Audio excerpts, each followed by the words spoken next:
So hello everyone, और आज हम नेक्स्ट प्रॉब्लम के बारे में कुछ चर्चा करेंगे। और ये बड़ी आसान प्रॉब्लम है। तो इसमें क्या है कि इसमें लिखा है, आप देख रहे हो कि factors on which focal length of a lens depends. ठीक है, तो मैं इस क्वेश्चन का आंसर थोड़ा सा आपको डिटेल में बता देता हूं। यानी कि कौन कौन से ऐसे फैक्टर्स हैं जिसके ऊपर फोकल लेंथ किसी लेंस की डिपेंड करती है, चाहे वो कनकेव लेंस हो चाहे वो कन्वेक्स लेंस हो। ठीक है, वो हम देखेंगे।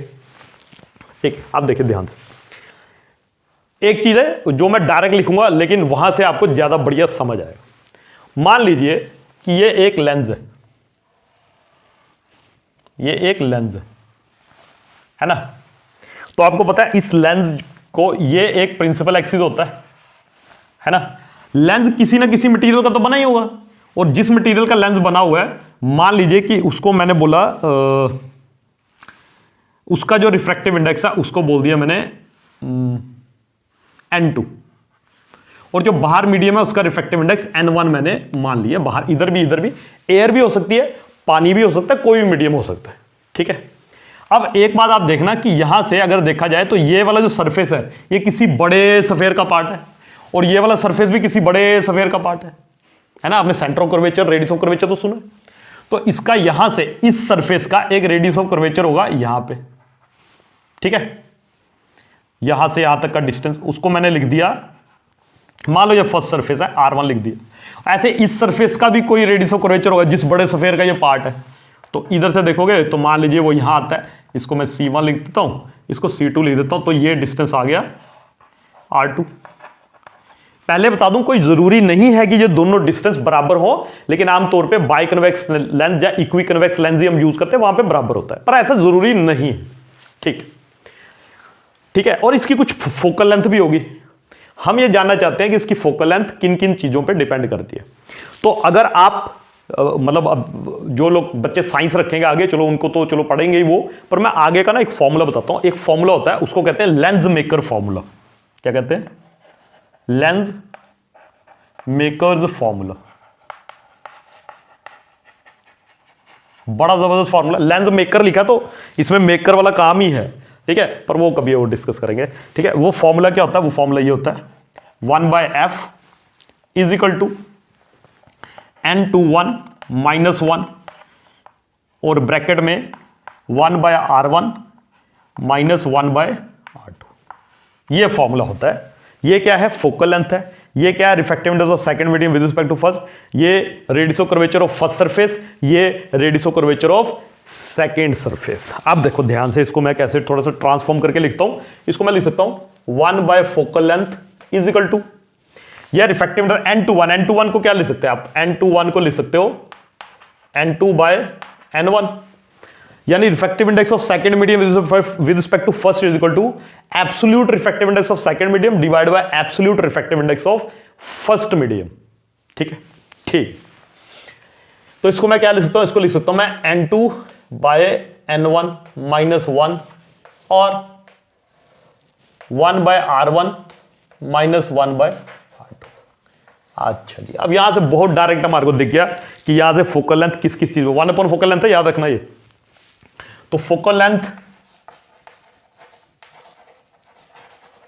Of a lens depends on, पहला फैक्टर यहीं से देख लो। पहला ये 1/f है, 1/f और ये N2 ऊपर है। ठीक है, तो किसके ऊपर डिपेंड करता है? पहले N2 किसका रिफ्रैक्टिव इंडेक्स है? लेंस का खुद का। ठीक है, तो क्या लिखेंगे? Refractive index of the material of lens. तो लेंस का खुद का मटेरियल क्या है, कैसा है? लेंस प्लास्टिक का बना, प्लास्टिक का भी लेंस हो सकता है, मतलब ट्रांसपेरेंट प्लास्टिक। ठीक है, लेंस पानी का बना है बर्फ की फॉर्म में, या ग्लास का बना है, या क्राउन ग्लास का बना है, या फ्लिंट ग्लास का बना है ना, उसके ऊपर डिपेंड करता है। दूसरा, फोकल लेंथ किसके ऊपर डिपेंड कर रही है? जो बाहर वाला मीडियम है उसके ऊपर भी डिपेंड कर रही है। तो यहां पे क्या लिखेंगे? Refractive index of outer medium. तो आउटर मीडियम जिसमें रखा है हमने, उस पर भी डिपेंड करता है। ठीक है, ठीक है। तो यहां पे आप देखोगे तो focal length inversely proportional to n2 है, यानी कि अगर रिफ्रैक्टिव इंडेक्स लेंस के मटेरियल का ज्यादा होगा, है ना, तो उतना ज्यादा बेंड करेगा लाइट को, तो फोकल लेंथ कम होगी। ठीक है। और यहां पे देखोगे तो focal length directly proportional to, है ना, नीचे है ना ये n1, इसके ऊपर डिपेंड करता है। आउटर मीडियम पे भी डिपेंड करता है। इस पे हो गया, इस पे हो गया, और किस पे डिपेंड करता है? तीसरा, radii of curvature of the two curved surfaces. ठीक है, दो कर्व्ड सरफेसेस के रेडियाई ऑफ कर्वेचर के ऊपर भी डिपेंड करता है। ठीक है। तो इन तीन चीजों के ऊपर लेंस का जो फोकल लेंथ है वो डिपेंड करती है। चाहे ये वाला लेंस हो, लेंस दूसरा भी बना सकते हो आप, कॉनकेव भी बना सकते हो और कन्वेक्स भी बना सकते हो। तो ये तीन चीजें आपने याद रखनी है। आप इसको अलग अलग करके भी लिख सकते हो, radius of curvature of the first surface and the second curve surface लिख सकते हो। ठीक है। दूसरा, आपने एक और बात सुनी होगी कि जो पावर होती है ना वो 1/f होती है। अगर ऐसा होता है 1/f, इसका मतलब पावर का फॉर्मूला क्या बना? n2/n1 -1 और ब्रैकेट में 1/r1 -1/r2। ठीक है। तो अगर आप चाहो तो पावर की डिपेंडेंस भी यहां से देख सकते हो। ये आपके लिए खुद के लिए एक होमवर्क समझ लीजिए आप, और पावर के लिए भी आप लिख सकते हो कि करेगी इन तीनों पे, पावर भी, लेंस की जो पावर होती है तीनों पे डिपेंड करेगी। ठीक है।